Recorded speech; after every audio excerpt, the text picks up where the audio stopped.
Okay. I hope you can see my screen. No, sir. Yes, sir. So can you read the questions clearly?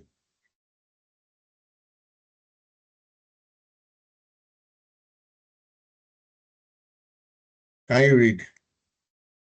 We can see. Yes, sir. Okay. So let me see. Sorry. So it it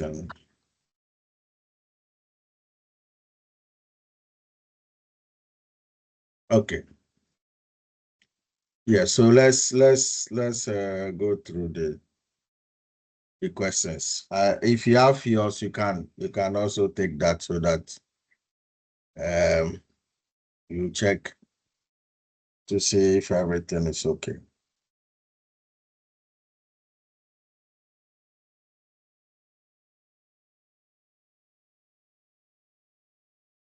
A minute, let me see what I can find from here. Ajay, mi fẹ́ mọ̀ bí àṣẹ dáná.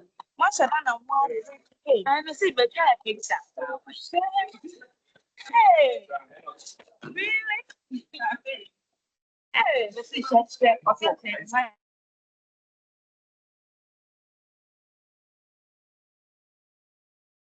Okay. So question one, if you can hear me.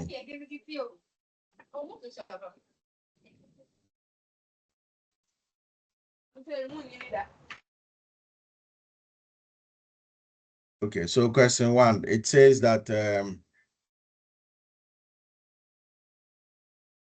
the atomic mass of an element is best described as what? Yes, who can help us? So is it best described as atomic mass as the mass of its most abundant isotope? Is it the mass of one atom? Is it a weighted average mass of its isotope? Or is it the sum of protons and then neutrons? Which one? See. So that's the average mass.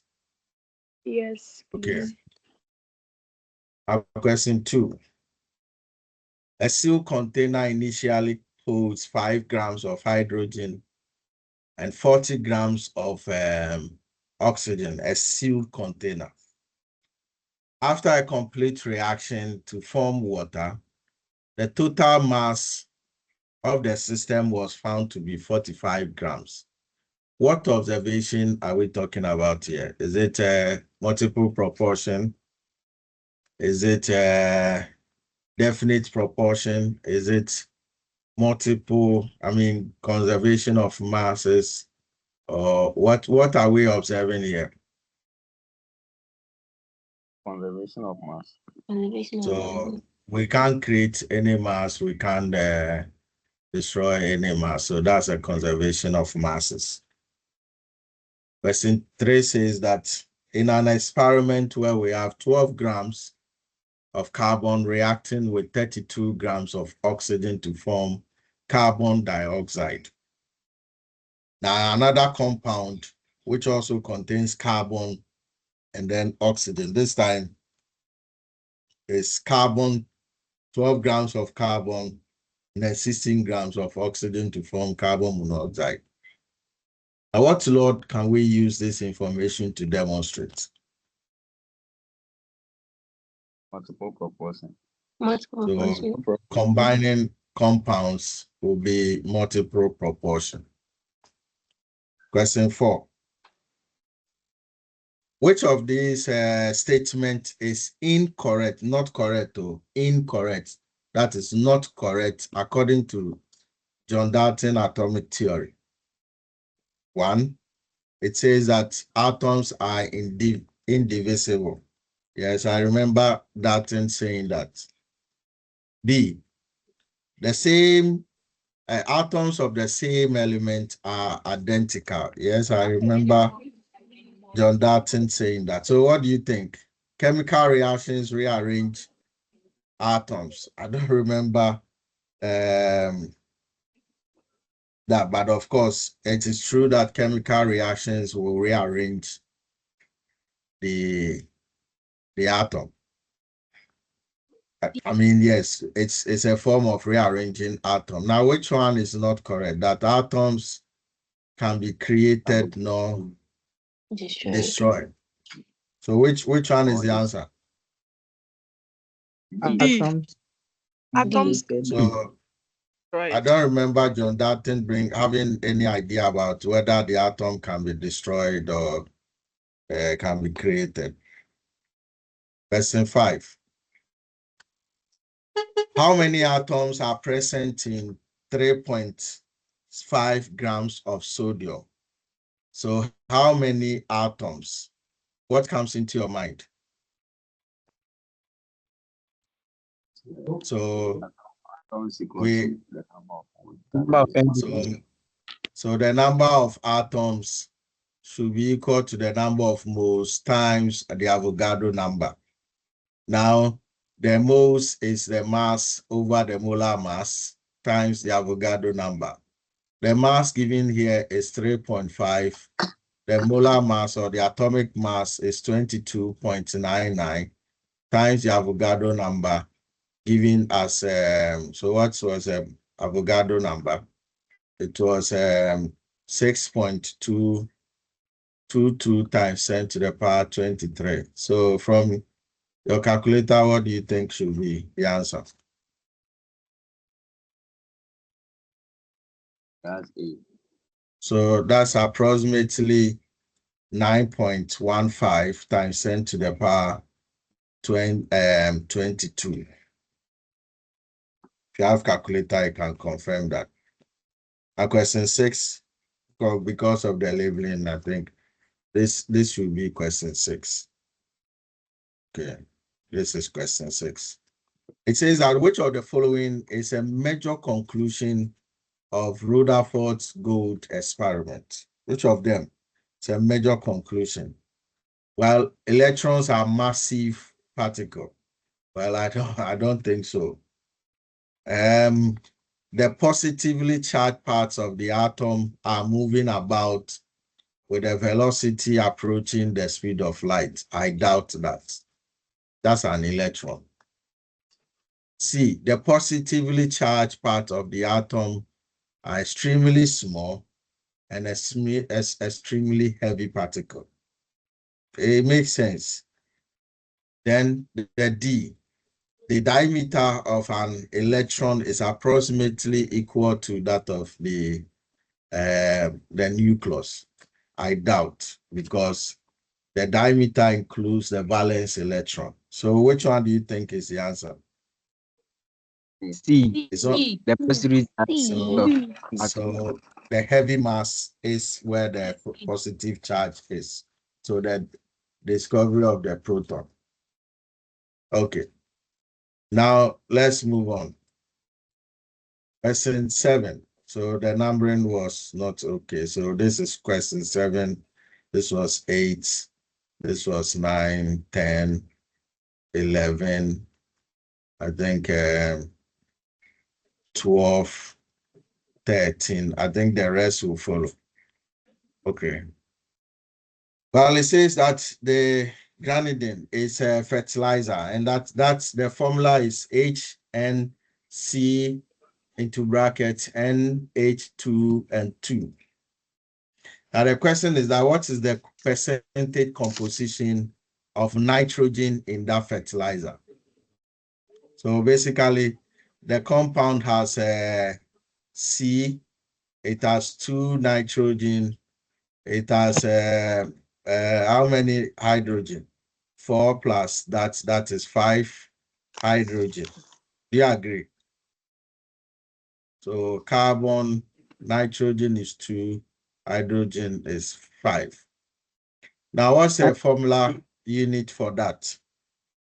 And that's if I can get the molar mass of that, all that I need, if I want a percentage composition of nitrogen, is going to be 2 times 14. So the mass of this is 12 plus 14 times 2 plus 5. So what's the mass? 45. So 45. So it's 2 times 14 divided by 45 times 100. That would be the percentage mass or the percentage composition of the nitrogen, which is equal to what?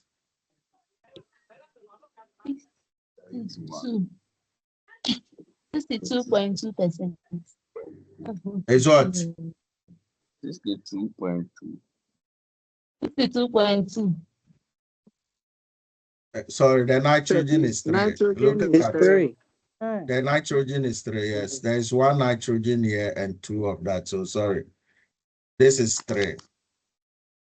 So this is nitrogen is 3. So what's the mass? Nitrogen is 1, 2, and 3. Okay. Carbon is just 1. Hydrogen is 5. Okay, so what's the mass now? 71.1%. No, I mean, what's the molar mass? The molar mass 69. 59. 59. So it is going to be 3 times 14 divided by 59 times 100. And what's the answer? 71.18%. Okay, so that is B there. Question 8. Now, question 8 is similar to question 16. Did you see that? It's a follow-up to question 16 is a follow-up to question 8. So it means that if you get the question 8 wrong, the tendency of getting question 16 wrong is going to be high.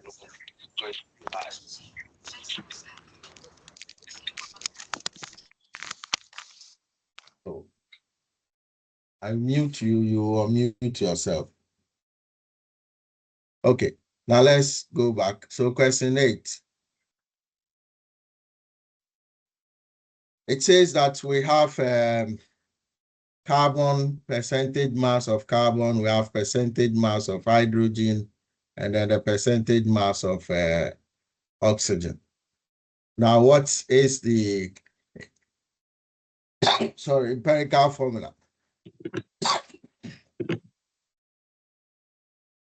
Okay, so we have carbon, we have hydrogen, and we have oxygen.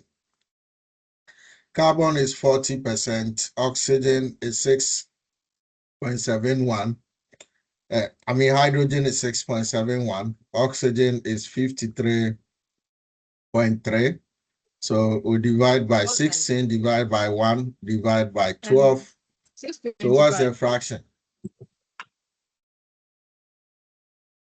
So 40 divided by 12 is what? 3.33. So that's 3.33. Then this will be 6.71. And then this will be what? 53.3 divided by 16. That is also 3.331. So the smallest is this one, 3.331, 3.331, 3. Well, this is approximately 1. This is also 1. And then this is 2. Is that okay? Yeah, but I'll start removing people from the group. Why? Who is that at the part is Isabel? this is not the mic.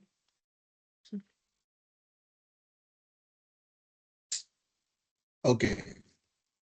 So what's an empirical formula?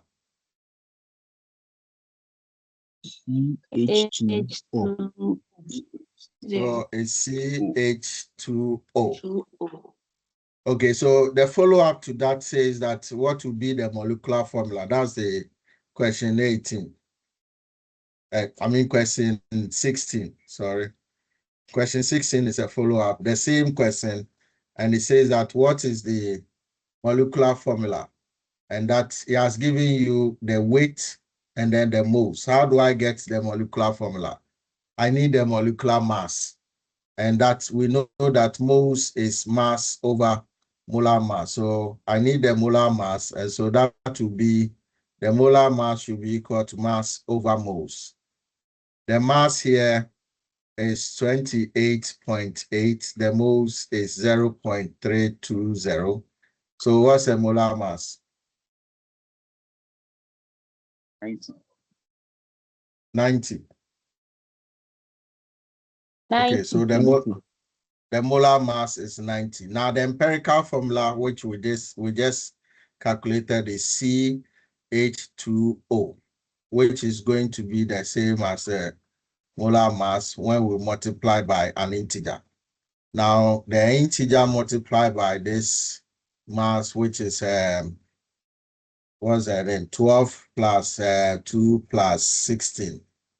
So that is 30. Okay, so 30 should be equal to 90.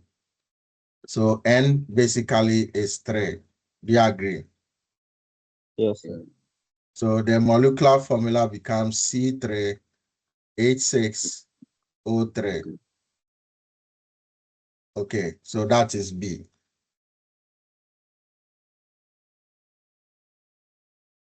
Well, let's move back. So question 9. Question 9 says that we want to calculate for the atomic mass, and that we are given the percentage abundance times the mass plus another percentage abundance times the mass. That is a summation. So the atomic mass basically is a summation of the individual abundance times their masses. Okay, so in this particular question, it says that one of the isotope has a mass. So let's say isotope 1 has a mass of what? What was the mass? 64.23 AMU. And then its abundance, the percentage abundance for that isotope 1 is given as 26%. Now, the mass of isotope 2, the other mass is equal to 65.32 AMU. Now, what will be the abundance? What's the percentage abundance of that isotope 2? So that will be 100 minus 26. 26. Do you agree? Yes, sir. Yes. So that will be 74%. So what will be the atomic mass? Atomic mass basically will be 64.23 times 26 plus 65.32 times 74. Because we are using percentage, we have to divide by 100. Now what's the atomic mass here? So 64.23 times 26 plus 65.32 times 74, all divided by 100. 65.03. 5.04. Come again. So it's 65.03. 0.04. Okay, so then which one is closer? Then the D is closer, 65.0. Okay. Now the question 10. Which has more molecules? Which one? The question is quite straightforward. Which one has more molecules? Aluminium hydroxide is not a molecule, it's an ionic compound. Sodium chloride is not a molecule, it's an ionic compound. Potassium iodide is also ionic compound. The only molecule that we have is water. So that should have more molecules. You see that? Yes, sir. Okay. Now question 11. Question 11 says that which of the following is mostly likely to be an ionic compound? What's an ionic compound? A compound that contains a metal and then a non-metal. So if I take A, there's no metal in A. If I take B, there's no metal in B. If I take C, there's no metal in C. But then there's calcium here, so that makes it an ionic compound. Okay. Now question 12. Question 12, we're supposed to give you the atomic numbers. So zinc has an atomic number of 30. Arsenic has an atomic number of 33. And then germanium has an atomic number of 32. Okay, so now it says that consider the species, zinc, arsenic, and germanium. Now these species, what do they have in common? So you see that they are going to be having the same number of neutrons. Do you see that? Yes, sir. Yes. Yeah. Okay. But because we didn't give you the atomic numbers, I decided to give you this as bonus. So when you got that, that is okay. But if you didn't get it, you just get it for free because we didn't provide the atomic numbers. And it's quite difficult to say that the students should predict atomic numbers. We predicted. So if we were able to predict that, that is okay. You got it. Question 13. It says that which of the following is true about neutral atom? Neutral atoms of isotopes of the same element. Are they having different protons? I doubt that. Are they having equal numbers of neutrons? I also doubt that. But then what do you think they should be having? If they are going to be neutral, then they should be having, the same number of electrons as the same number of protons. We agree? Yes, sir. Okay. Question 14. From combustion analysis, we are given this information.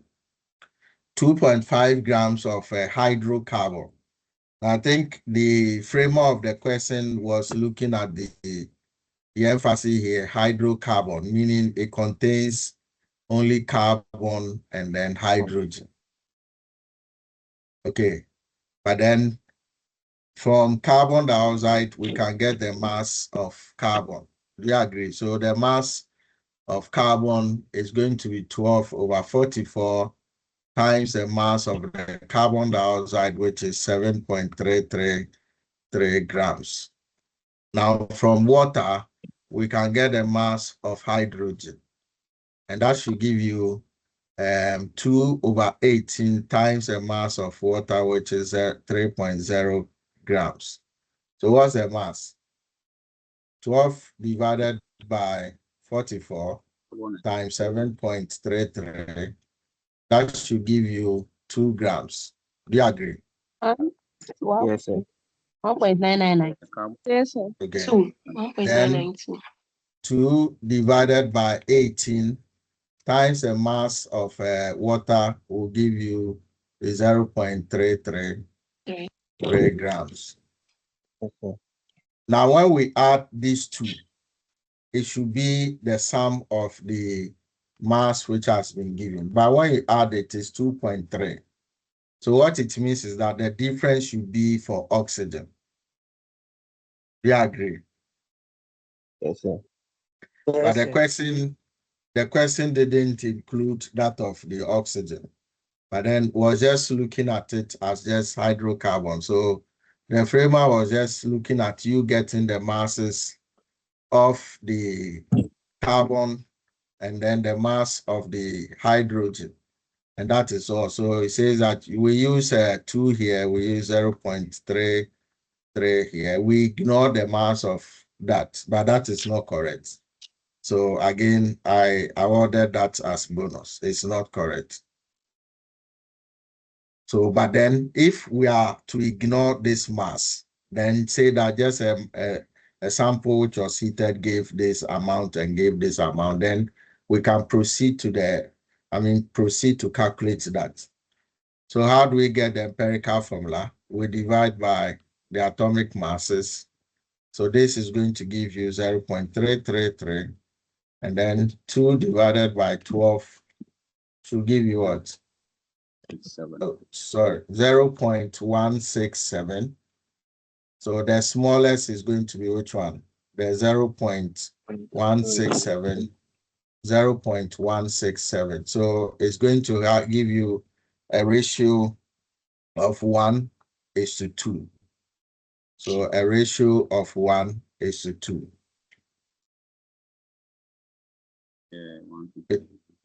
Is that okay? So that is if we are ignoring the oxygen.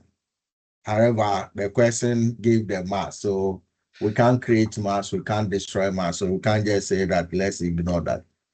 So the difference should be the mass of the oxygen, which was not captured here. Okay. Now let's make proof. So question 15, we'll have a similar kind of challenge here. So question 15, it says that the compound contains carbon, hydrogen, and then sulfur. So it gives you the mass of carbon. From carbon dioxide, we can get the mass of carbon, which is 12/44, times the mass of carbon, which is 2.64. Then the mass of hydrogen, it's also going to be 2/18 times the mass of water, which is 1.08. So what's the mass? 12 divided by 44 times 2.64. So that is 0.72. Now that of water is going to give us 0.12. Is that correct? Yeah, 0.1. Yes, sir. Yeah. So when we sum this two masses, we should be getting 1.8. So the difference will give us the mass of sulfur. So the mass of sulfur will be the mass of the sample minus the mass of carbon plus that of the hydrogen. So this is 1.8 minus the mass of carbon is 0.72 and then 0.12. So what's the mass of sulfur? That should be around 0.96. Is that correct?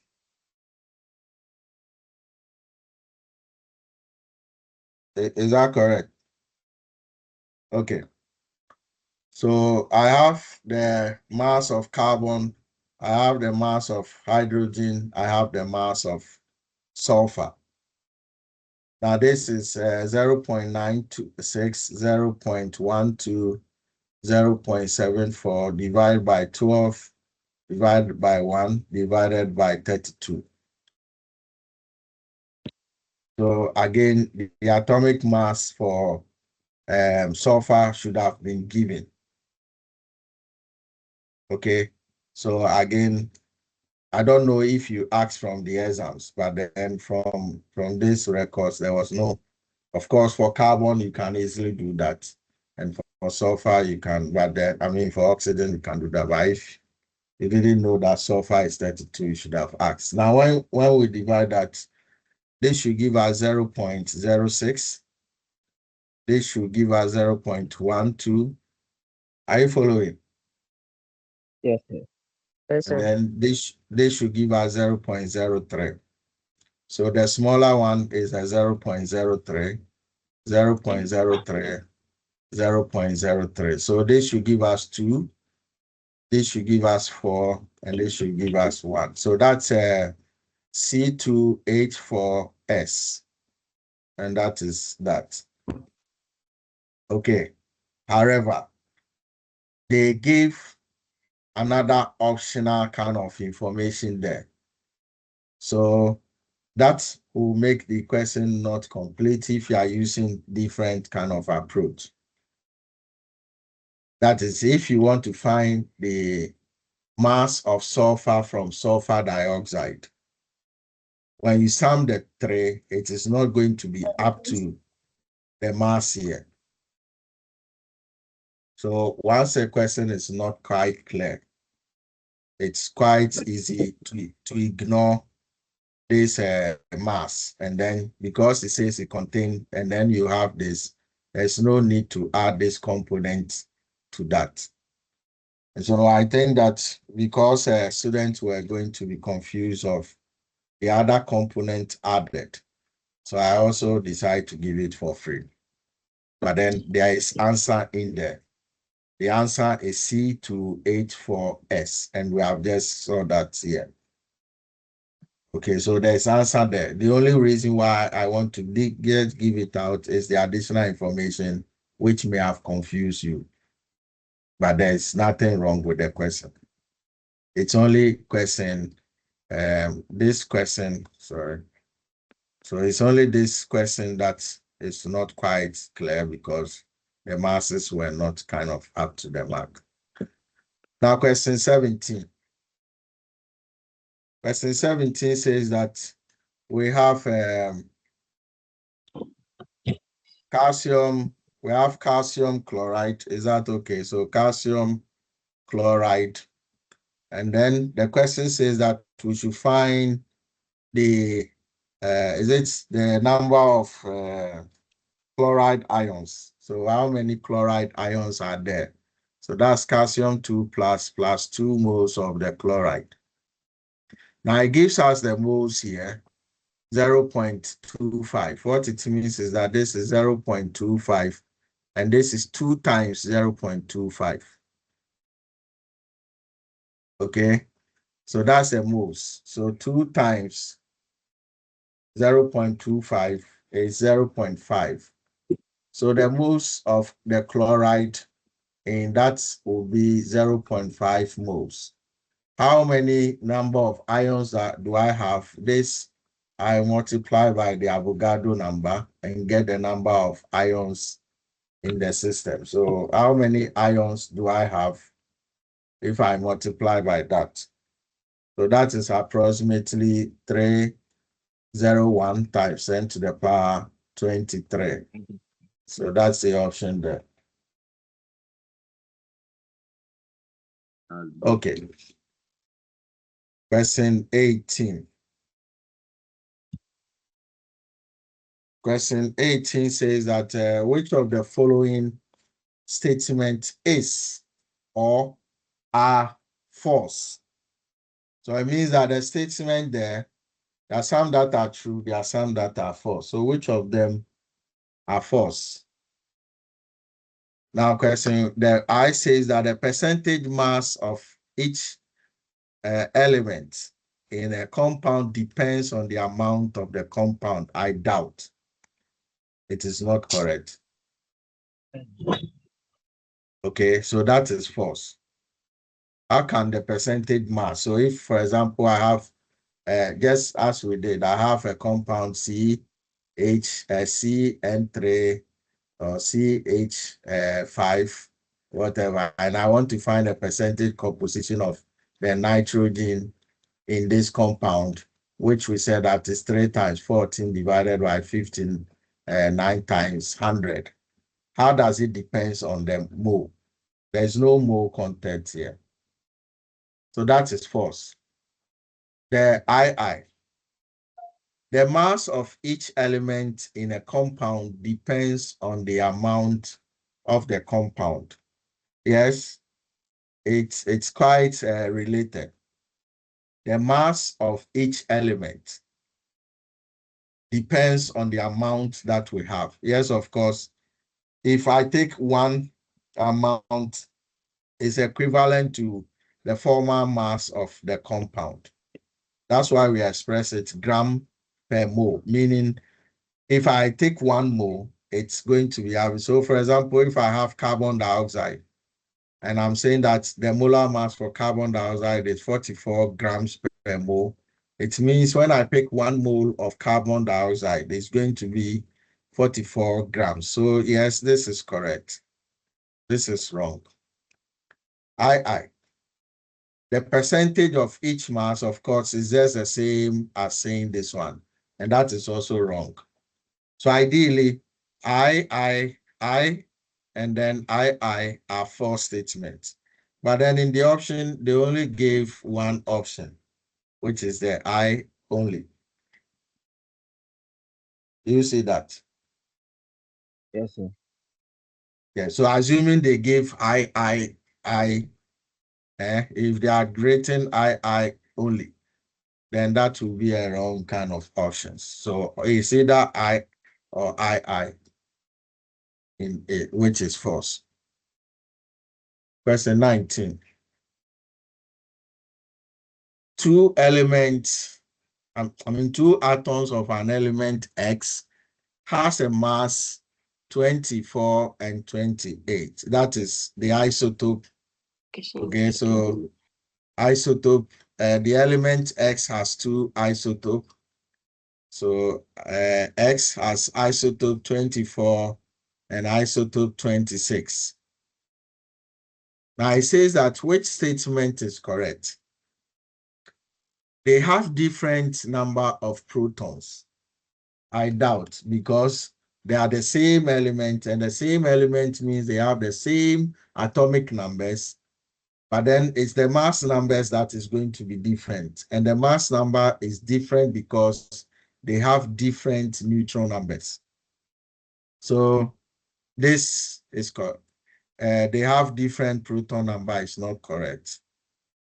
They have different elements. It is not different element, so that is also not correct. They have the same atomic number, yes. Isotope will have the same atomic number. Okay, they have the same atomic number, but different mass numbers. Then the D says that they are different chemical properties. Well, if they are different elements, then they will have different chemical properties.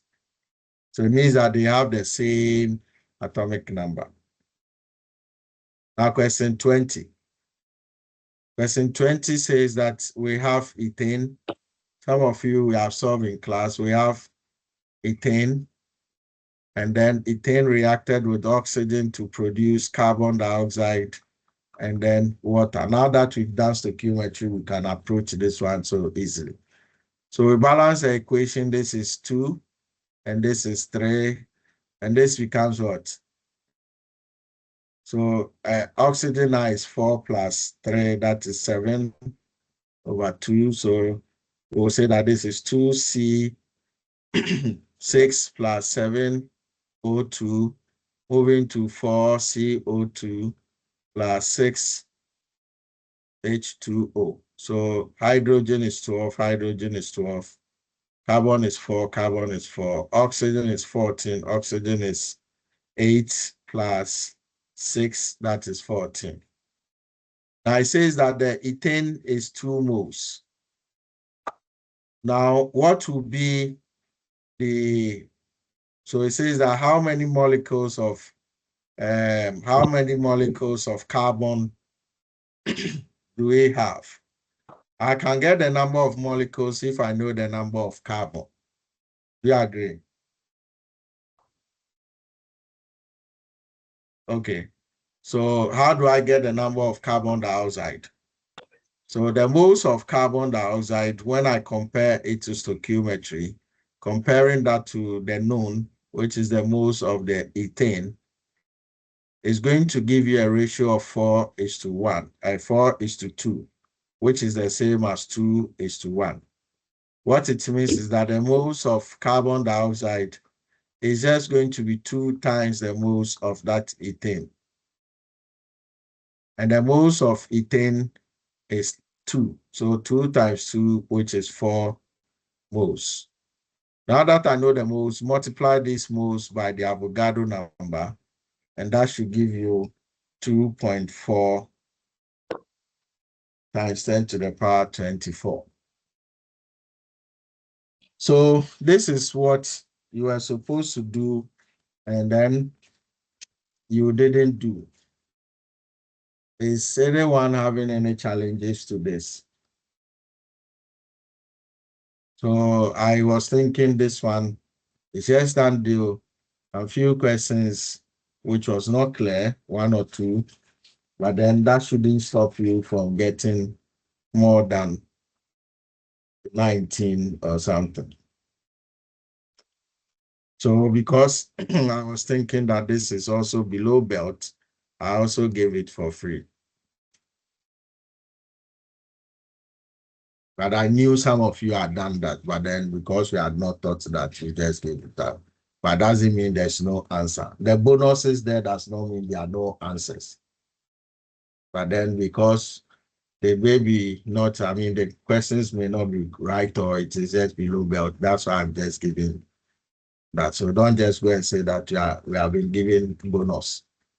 It's my own discretion saying that some of them are not clear. Well, any question before I move on? Please, I have a question. Yes, go ahead. This regarding the question 15.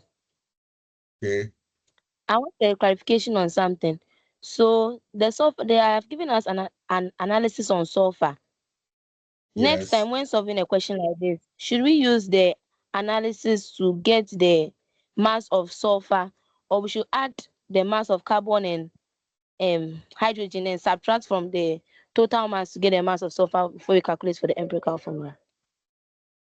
Once the compound is the same compound, so question 15 is the same compound which was meant to release that carbon, hydrogen, and sulfur. Now you remember that I said that for different kind of element, you have to do a different analysis for that.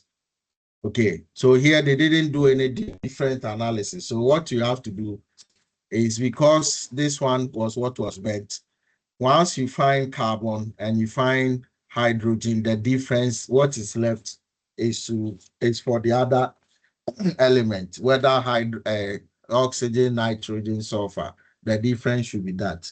However, if they are done a different analysis and then they got the oxide, that's why I said this extra information was not clear. If they are done a different analysis, then you want to find a sulfur component in that different analysis and then add to the masses there. And the rest, if it is not still up to that, the rest will be for oxygen. Am I making sense? So it's the same compound that was burnt. So once I get carbon, hydrogen, the difference should give me sulfur or oxygen. If a different analysis was done separately, then that's where I'm going to look out for the component of, say, sulfur and sulfur dioxide as compared to what I burned to obtain the carbon, hydrogen. Okay, Madam, are you sir. okay? Okay. Any other question? Yes, please. Yes. So go ahead. Okay. I guess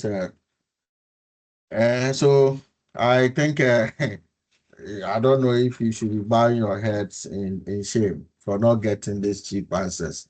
And to the extent that some of you, if not for what I was just adding, you just got 3, 4, and those kind of stuff. And when you bring your grandmother to come, who have not even sat in chemistry class, I guess it's the same thing you'll be getting on.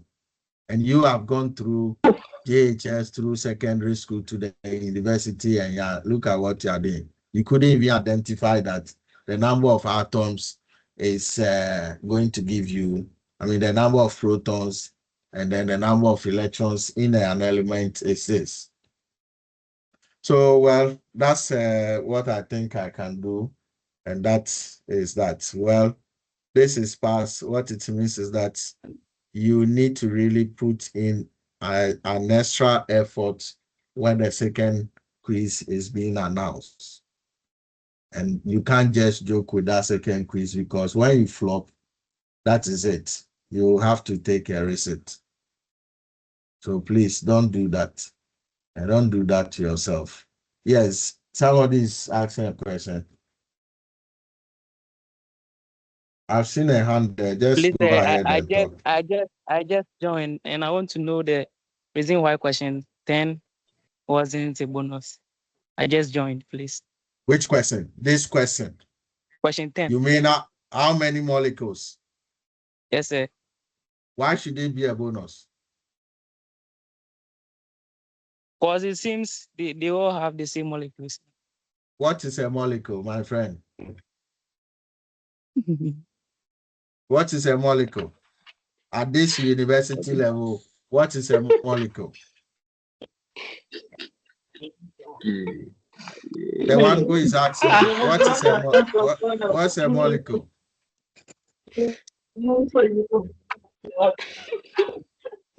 My friend, if you are not serious, I have to proceed. I think you are not serious in asking the question. So I guess you don't even know what a molecule is. So that you can just yes.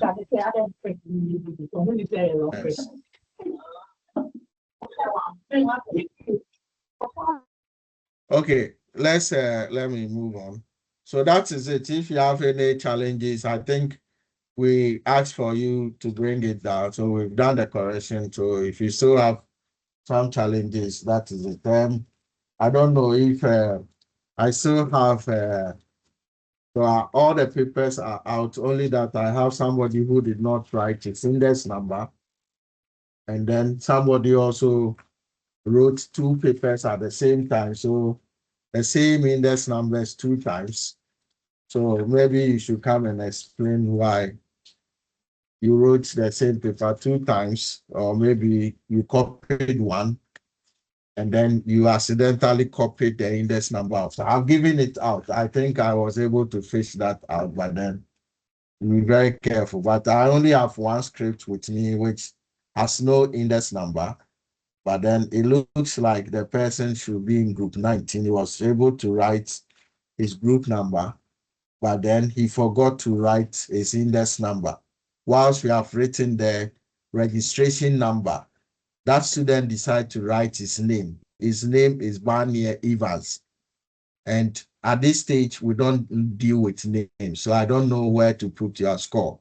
So I don't know any student by name Barnier. What I know is your registration numbers. That's how we address students on campus. So if you don't have any registration number, I'm sorry, you are not a student of the university. So go and find another university to attend. But then you don't just write Barnier Evans.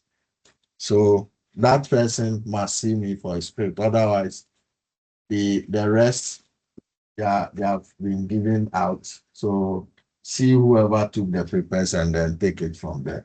Okay, let's make progress. One thing, then I just end the class. So if you have any question you want to ask.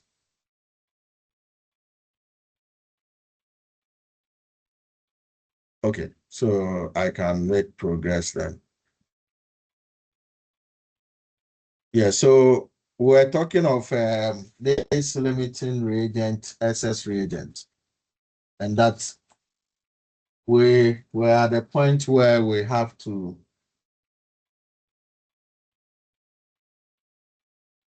we have to identify the limiting reagent and then the SS reagent.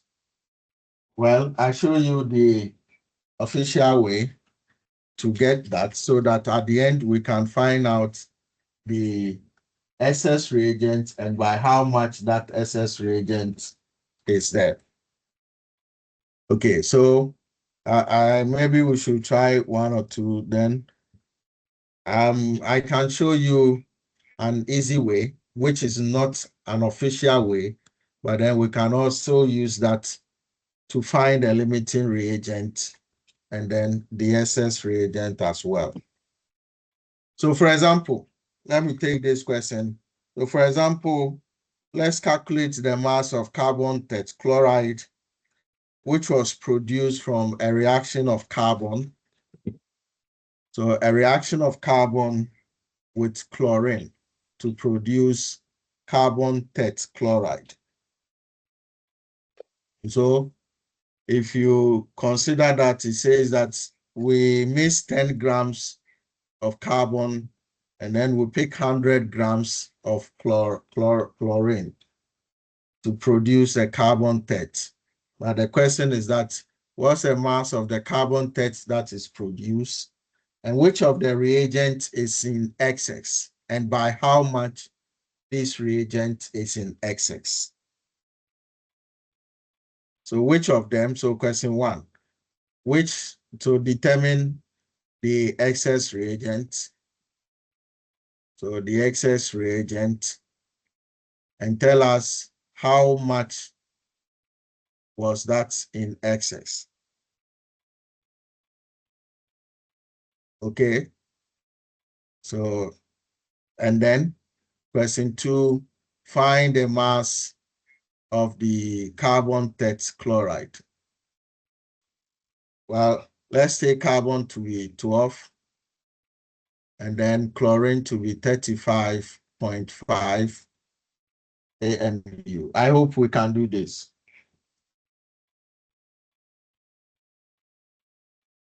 Yes.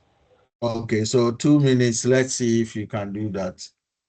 And so we can there. So we have to first find if so the limiting reagent and then the excess reagent, and then of course the experimental data minus the theoretical data. When it is negative, will give you the limiting reagent, but when it is positive, that's by how much it is in excess. We can also get that. So by how much it's in excess, express in grams. Express that in grams, meaning find the mass of the excess reagent. How much is remaining? So 2 minutes, let's see. Then I'll just find another way of showing another way of determining the limiting reagent, excess reagent.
Yes, any answer?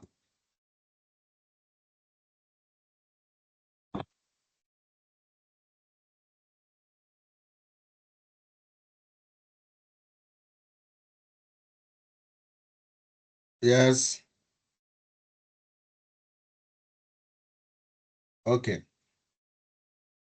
128 Yeah, so grams. for which one? The gram. Yeah. For which one is the 128? The calcium chloride. Okay. We don't have calcium chloride here. Which question are you solving?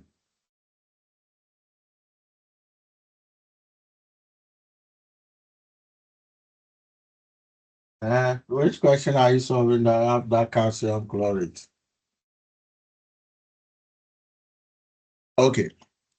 Well, let's find the experimental data. So the experimental moles for carbon.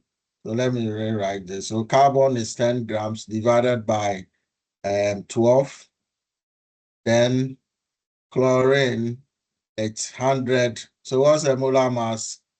That will be 35 times 2.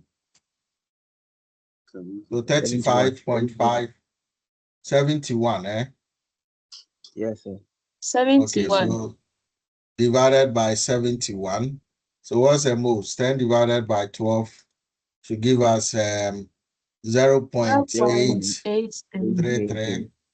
And then 100 divided by 71 should give us what most? 1.408. 408 moles. And that should give us a carbon tetrachloride. But the equation is not balanced, true or false?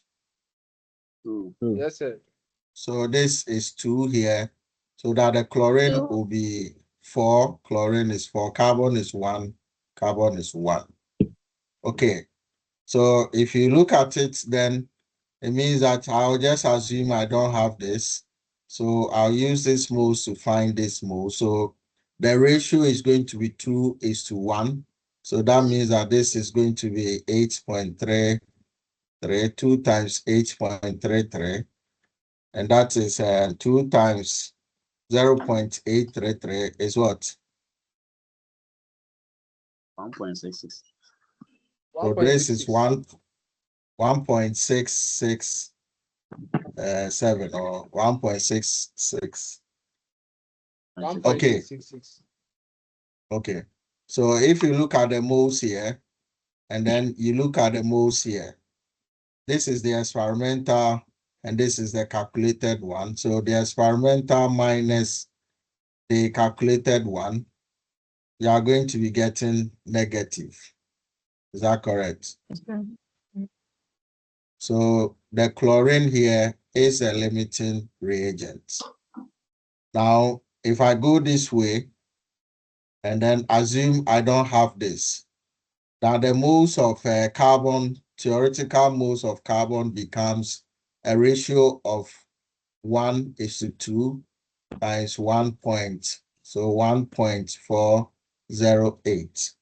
So 1.408 divided by 2, that is 0.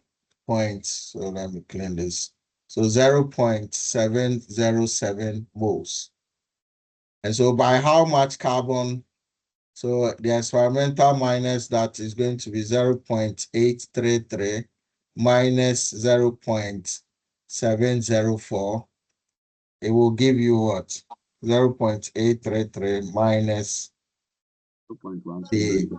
So by how much carbon is in excess is going to give you 0.129 moles. If I want to convert them to mass, just multiply by grams. I can know by how much that was in excess, which is 1.48 grams. So carbon was in excess, or there was still 1.548 grams unreacted carbon. It makes it excess.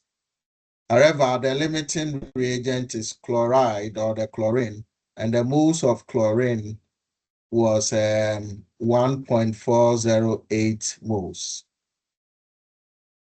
Okay, so if I want to get the moles of the carbon tetrachloride, it is going to be based on the moles of the limiting reagent, which is the chlorine, and the ratio will be 1/2 times the moles of that chlorine. And so it's 1/2 times 1.408, which will give us the 0.704 moles. So if I want the mass of the carbon 30, that's going to give us 0.740 times a molar mass. What's a molar mass? So 35.5 times 4 plus 12. So what's a molar mass? 154. Come again. 154. So times 154. So that should give you what?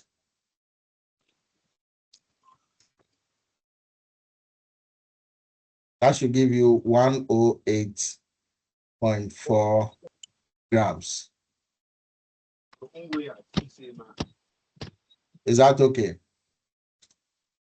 Yes, sir.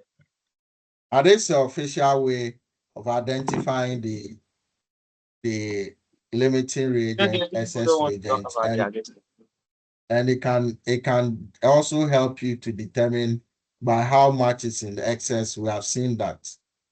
Now, an easy way of determining the limiting reagent and then the excess reagent, I'm going to show you, but that cannot help you calculate for by how much is in excess. You still have to go through this approach and know by how much it's in excess. But you can identify the limiting reagent and then the excess reagent just straightforward. So for example, I have carbon plus 2 moles of the chlorine giving you carbon chloride, and it says that 10 grams and 100 grams. So, I mean, let's just go straight to their moles. Their moles was 0.833 moles. And then this one was having a mole of 1.048 moles. Was that correct? Yes, sir. Now, once I have the moles, I can get the limiting reagent by dividing each by the coefficient here, the stoichiometric coefficient. I divide them and then compare which one will give you the smaller value.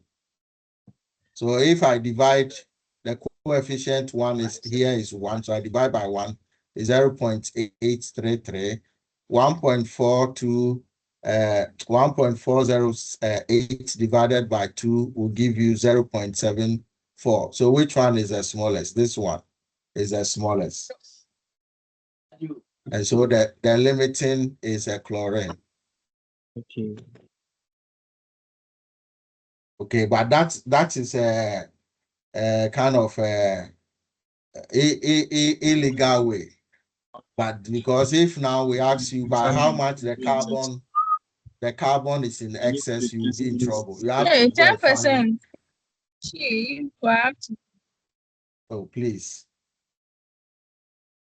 Okay, now let's see if you can identify this limiting just using this approach. So for example, the approach, so let's say nitrogen gas plus hydrogen gas giving you ammonia.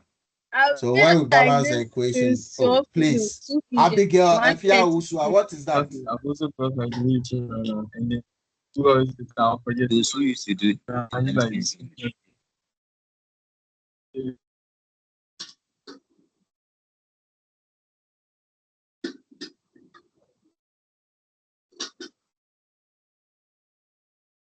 Don't know why simple instruction, mute your mic, you don't want to mute it.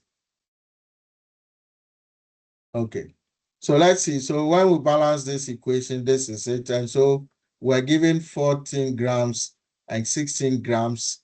And then it says that which one is a limiting reagent. So here, when we calculate the moles, this will give us 0.5 moles. And this should give us 3 moles.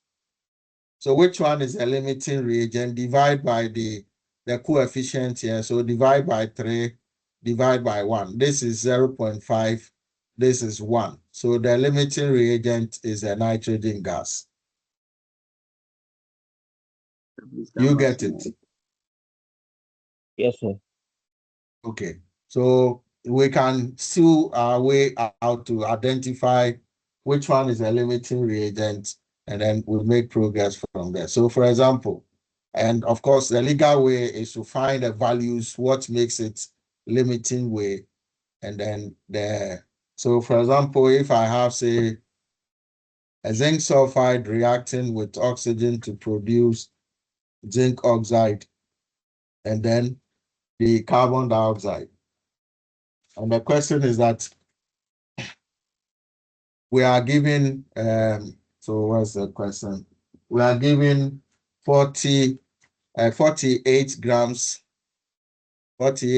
of oxygen react with 85 grams of the zinc sulfide to prepare a zinc sulfide and that. Now the question is that which one of these is the limiting reagent? Which one is the excess reagent? By how much is it in excess? And then the last question is to find the number of molecules for the sulfur dioxide. So we need to find the moles. So the moles of oxygen will be 32 divided by 32. The molar mass for zinc, it's zinc sulfide, it's 97.4 grams. So what's the moles?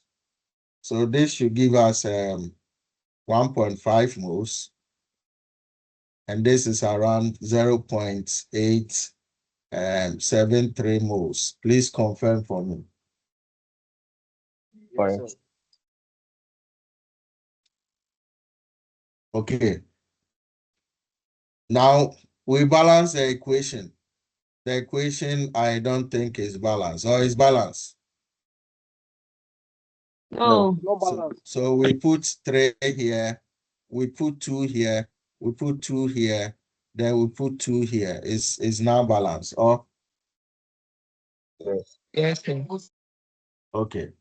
So in that case, this is it. Now, when we divide this by 2, we divide this by 3, then this will give us, so 0.873 divided by 2 should give you around 0.44, and then 1.5 divided by 3 should give you around 0.5. So the limiting reagent is a zinc sulfide. Do you get that? Yes, sir. But Yes, then sir. if the question says that what is the excess reagent? The excess reagent is, of course, oxygen. By how much is that excess? That is, what will be the mass of oxygen that was not reacted, the unreacted oxygen? So we'll still have oxygen in the system. How much of that was not reacted? That's where you find yourself in trouble. So if you had calculated the moles here, so the moles of the oxygen, the theoretical moles will be 3/2 times 0.873 should give you the theoretical moles. And so 2/3 times 0.873 should give you 1.30, 1.31.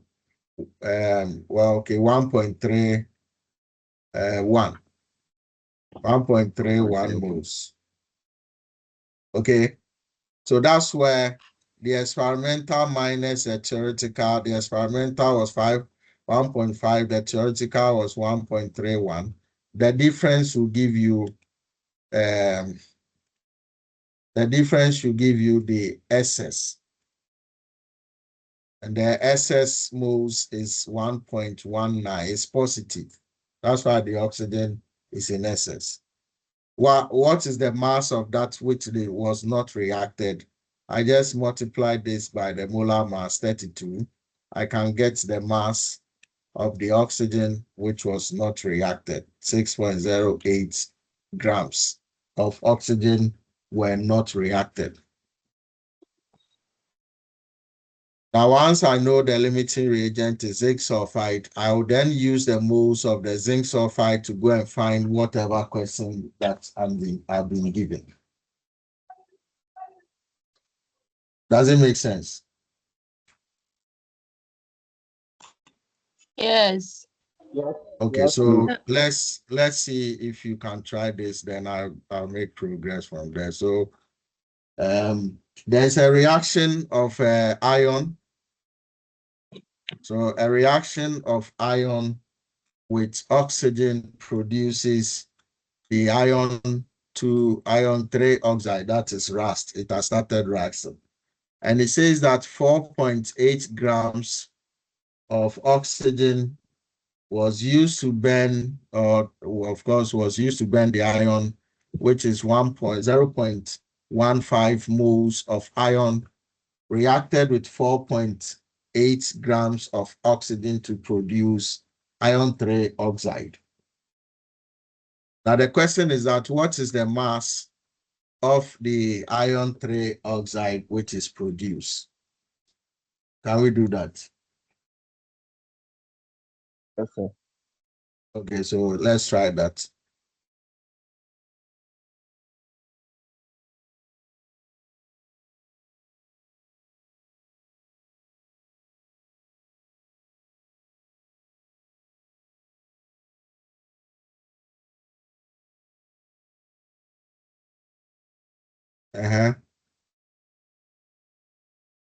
So oxygen is 32. So we can get the experimental mole. So divide this by 32. So we can get the experimental mole.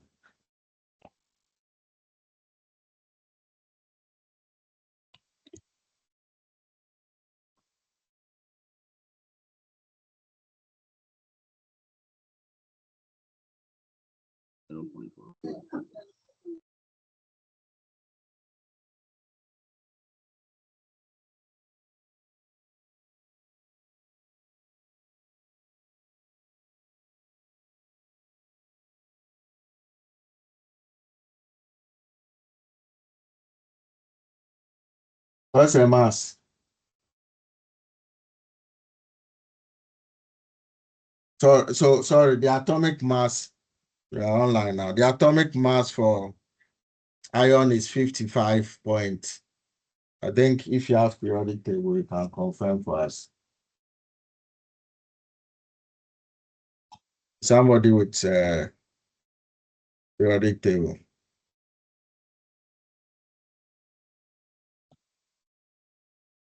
Yeah, let me check online. So the atomic mass for iron. So 55.8, that's, sir. yeah, so 55. So the atomic mass for iron, okay, let me write it. The atomic mass for iron is 55.845. That's the atomic mass. Oxygen is 16.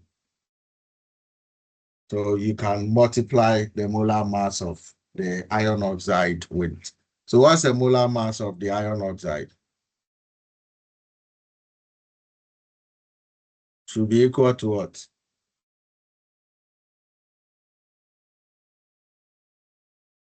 So you said that of the iron is 55.1. 55.84. 159.4. grams per 160 grams per mole. Sorry, come again. You said what? 160. 159.7. 159.69 grams per mole. Okay, so which one is the limiting reagent? So 4.8 divided by 32, what was the moles? The moles was 0. So this was equal to 0.15. Okay, so the same moles. So which one is the limiting reagent? We have to balance the equation. So this is 2 moles against 3. So that is how many? So 3 moles. How do I make it 3 moles? So iron is 2. Yes, iron is 2. Oxygen is 3. Oxygen is 2. So how do I make it 3?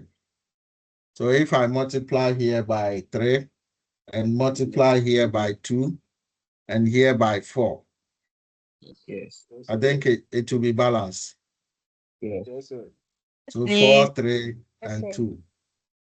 So if I want to identify the limiting reagent, divide by 4, divide by 3. Which one is the smallest? 0. Iron. So the ion is the limiting reagent. Yes. Okay, this one, when I divide this is 0.37, so 38. And then this is 0.15 divided by 3. This is 0.05. So this one is in excess. So the limiting reagent is iron. So the mass, the moles of iron is what you are going to be using, which is 0.15 moles. When we compare that to the iron oxide, it's going to be a ratio of what? 2:4, which is the same as 1:2 times the moles of the iron, which is 0.15. So 0.15 divided by 2 is 0.075 moles. Is that correct? And Yes. so if I want the mass of the iron oxide, I multiply these moles by the molar mass, which is 159.69. And what's the answer? 11.97. So, or approximately 12 grams. Is that correct? Yes, sir. Okay. So let's make progress then. Now, the mass that we have calculated from the stoichiometry, so this we'll call the theoretical mass. This is a theoretical mass. It's not the experimental mass. So if by chance we go to measure the experimental mass, we can now talk of what will be the percentage. So in theory, we have measured 12 grams. We should get 12 grams. But then we did the experiment and then we measured the mass of the iron oxide to be, say, 8 grams. Now the question will be, what is the percentage yield? So yield expressed in percentage basically means that once I know my experimental yield, the one that I measured, the experimental yield divided by the theoretical yield. Are you following? Yes, sir. The theoretical yield times 100 is the percentage yield. So the theoretical yield, will get it from the calculation, from comparing that to stoichiometry. And the experimental yield, we have to measure that. Are you okay? So let's try one example and then see. So it says that a student reacts zinc and then sulfur, the molecule for sulfur. And then, of course, it produces zinc sulfide. So a student reacts zinc and then the molecular sulfur to produce zinc sulfide. And that it says that it pick 0.488 grams of the zinc was used to react 0.503 grams of the sulfur to produce the zinc sulfide. The first question is that we should find the theoretical yield, of the zinc sulfide. The second question is that if we know that theoretical yield, then what will be the percentage yield? What's the percentage yield if the actual yield, that's the experimental kind of yield, if the actual yield is or was if the actual yield was 0.606 grams. So how do we get the theoretical yield of the zinc?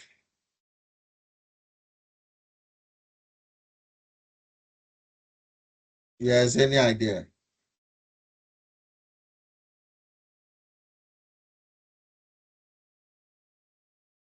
How do we get the theoretical yield? Well, we have to find the moles, which is the experimental moles, and so we can find the limiting reagent. And then from that limiting reagent, we can now find that limiting moles to go and find the moles of the zinc sulfide, and then multiply the molar mass of the zinc sulfide to get the mass, which is the theoretical yield for the zinc sulfide. Does it make sense? So the atomic number for zinc, again, if your periodic table is closer to you, can you check for me? Otherwise, let me check online. That zinc is 65.38 U, and that of sulfur. Sulfur is what? 32.0 something. So sulfur is 32.06 or 07. 07 U. Okay. So can you find the theoretical yield? Meaning what is the mass of the zinc sulfide which is formed? 2 minutes. Can you do that?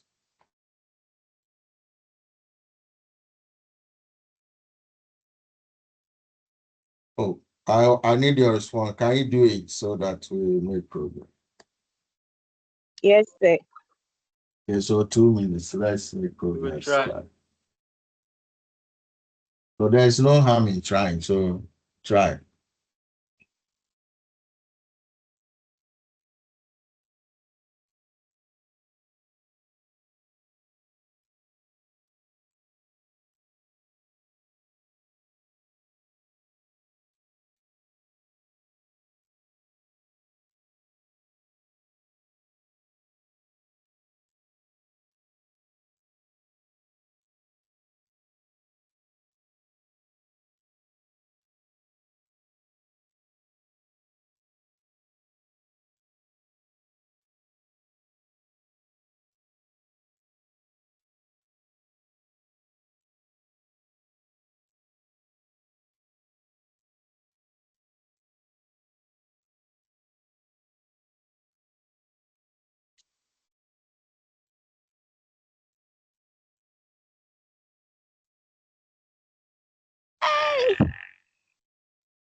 There's any answer?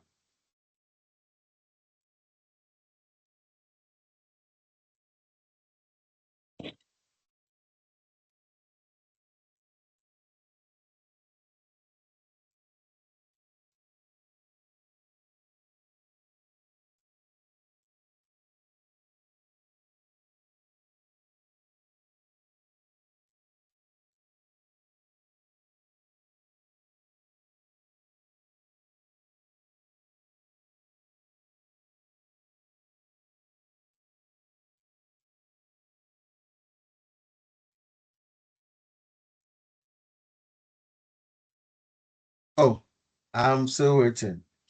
Okay, so the moles of the zinc. Let's see. The moles. So the moles of the zinc was 0.488 divided by the zinc was what's the atomic mass? That's 60. Sorry, 60. 5.38. So that's 65.38. So what's the most? 0.075. 0746. 0.047. 07. Another 0. Yes, 7. 746. 746. Okay, 75 moles. Now, how about the moles of the sulfur molecule? That is 0.50 50 what? 503 3 divided by the molar mass, which I just wrote here. That is 56,256.665. 56.56. So what's the moles?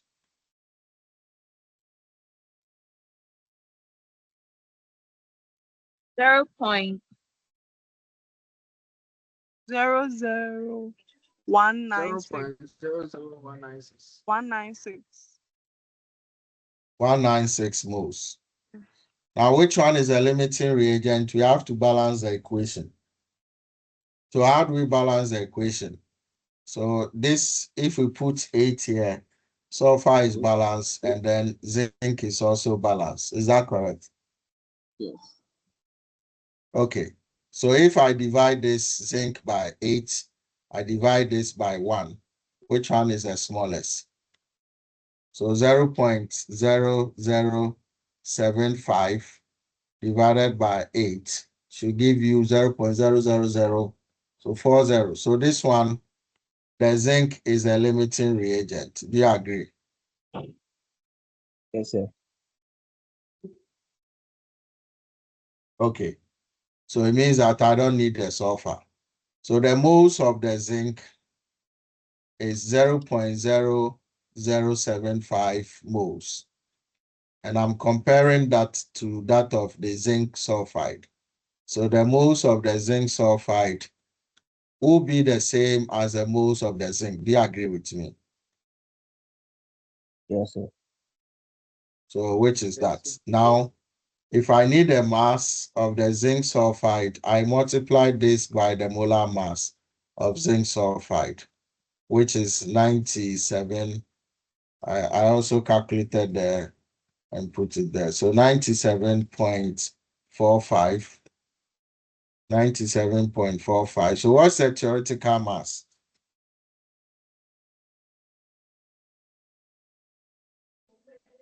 Zero point 731.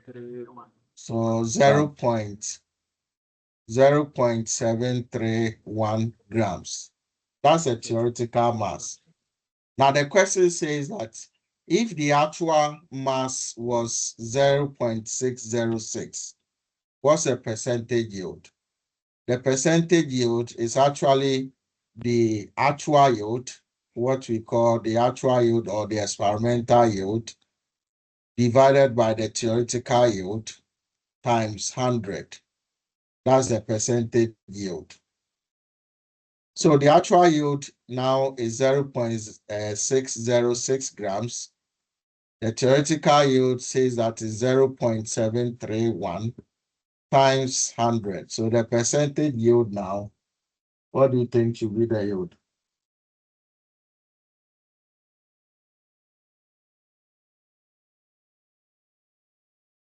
Yes, what's the yield? 110.259. Hey, what are you saying? Yes, sir. The yield should be approximately 83.4%. What are you saying? 50.900. Yes. So that's the yield. Okay, maybe you should try this last one, then we'll close. Try this example, then we'll close. So I know that I'm done with this percentage yield. So a mixture of a carbon disulfide reacted with, so there's so let me write that. So 1 gram of carbon disulfide, so carbon disulfide 1 gram reacted with 2 grams of chlorine, 2 grams of chlorine to produce the carbon chloride plus disulfide dichloride. Okay, now this is the reaction. Now the question is that, so that's 21. So the question is, how much of this tetrachloride will be made by a complete reaction? So what will be, that means that what is the mass, what's the mass of the carbon tet which will be produced? Now the second question is that which of these material is in excess, and that how much of it remain after the reaction? Which of these reactant, that is the carbon disulfide and then the chlorine gas, is in excess, and by how much of it remain after that? So by how much is it in excess? Then the third question is that what will be the percentage yield? Okay, what's the percentage yield if 1 gram of the tetrachloride was measured after the reaction? Will you remember the question? So question 1 says that what will be the yield? What's the yield of carbon tetrachloride? B, which of the reagents is the excess reagent? And then by how much will be remaining after the reaction? How much of these species will be remaining after the reaction? Then the C says that if 1 gram of the carbon tet was measured after the reaction, what is the percentage yield? Can you try that?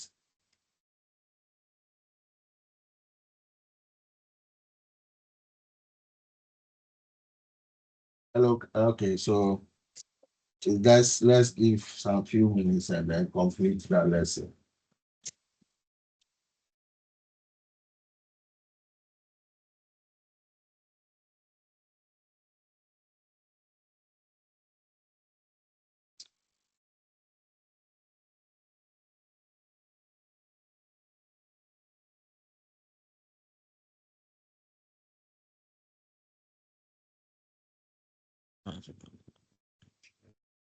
So what do we need? Carbon. It's carbon is 12. So let's take carbon to be 12. Sulfur, let's take 32. Chlorine, let's take 35.5. That's all we need. 4, 5. What again?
Yes. Are you making progress?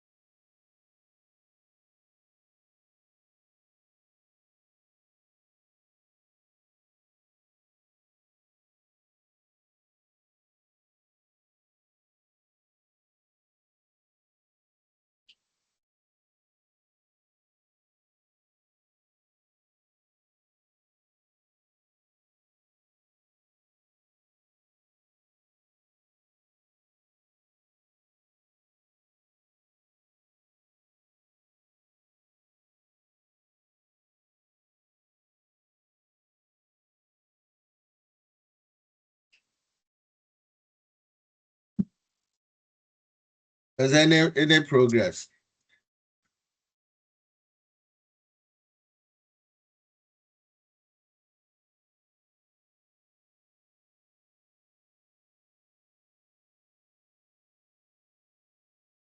What's the molar mass for that carbon disulfide?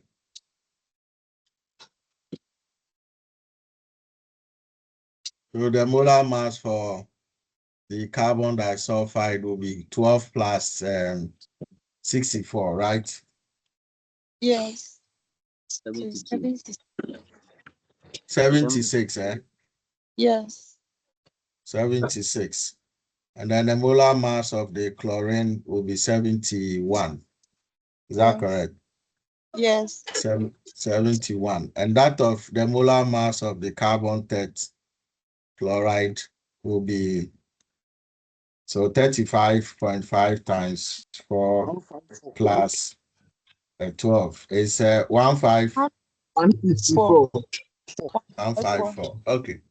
So what's the moves of the carbon? The move for 0.1316. So for the carbon disulfide will be 0. What? 1316. 0.013 moles. 132 moles. 16. How about the chlorine? 0.028. 0.028. 8 moles. 8 moles. So which one is the limiting reagent? So we can use that to find the yield of the carbon test. So we need to balance the equation. So when is the equation balance? Chlorine is 2 here. Chlorine is 4 plus that. So we put 3 here. Yes. Is that okay? Then Yes. carbon is 1, carbon is 1, sulfur is 2, sulfur is 2. So it's balanced now. Yes. So we divide by 1, divide by 3. So which one is the smallest value? I think this one will be the smallest. No. Yeah? So which one is the limiting reagent? CO2. Chlorine. So 0.2, you said 0.028 or 0.28. 0.028. So 0.028 divided by 3. So the smaller one is the chlorine. Yes. Is that correct? So that's a limiting reagent. So we don't need this. But then we can see that this is the excess reagent. By how much excess reagent we can calculate for it, assuming we don't know this. The moles of the carbon disulfide will just be a ratio of 1:3 times the moles 0.028. That should give you what? For 0.028 divided by 3, that is 9.33 times 10 to the power minus 3 moles. So the difference between the experimental will be 0.0132 minus 9.33 times 10 to the power minus 3 should be what? So that will be 3.867 moles. So if I want it in mass, in mass, then that should give you this amount times a molar mass, which is 76. So times 76, that would be 0.294 grams of the carbon disulfide did not react out of the 1 gram. So that will be remaining. Now I have the limiting reagent, and so the limiting reagent will be that of the chlorine, and the moles of the chlorine is 0.028 moles. I'll compare that to the carbon 30, and then comparing that to the carbon 30 is going to give you a ratio. So the ratio of, or the moles of carbon 30 compared to that of chlorine is a ratio of 1:3 times the moles of chlorine. Is that correct? Yes, sir. So this 0.028 divided by 3, that should give you 9.33 times 10 to power minus 3 moles. Now, once I have the moles, I multiply by the molar mass, which is 154, I can get the yield. And what is the yield? 1.437. 1.437 grams. Okay. And this is calculated from theory. So this is the theoretical mass. And so the percentage yield will be the actual yield, or what we call experimental yield. Okay, experimental yield divided by the theoretical yield times 100. The experimental yield, they said 1 gram. The theoretical yield we have calculated to be 1.437 grams times 100 is going to give you what yield?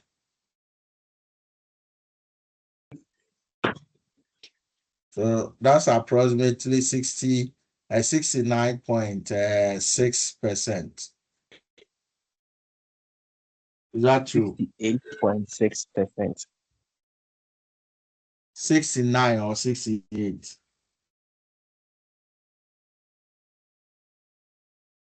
Are you saying 68? What makes this 68? 1 divided by 1.47 is 69.6%. Yes. Okay. Yes. So, yes. So, any question, please?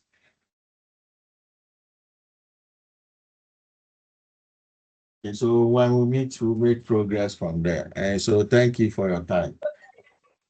Any question? If you have question, let me have it. With the reference of the moles of they go up small. Come again. Please go up, scroll up small. Let me point something. With the Yes. reference of experimental manual, the theoretical. Me Uh-huh. I did not 0.86 moles. You didn't get what? 0.86. I had 0.12267. So 0.0132 minus, is that what you are referring to? 0.0132 minus 9.33 exponential minus 3. And you are saying you had what? 0.1226. Oh, how is that possible? I have calculator with me. Please, the others, is that correct? No. It's not true. Please check. I don't know which calculator you are using to be getting that kind of argument, but then I don't think that is true. Yes, any other question? Okay. Then thank you for your time and see you next coming week. Thank you, sir.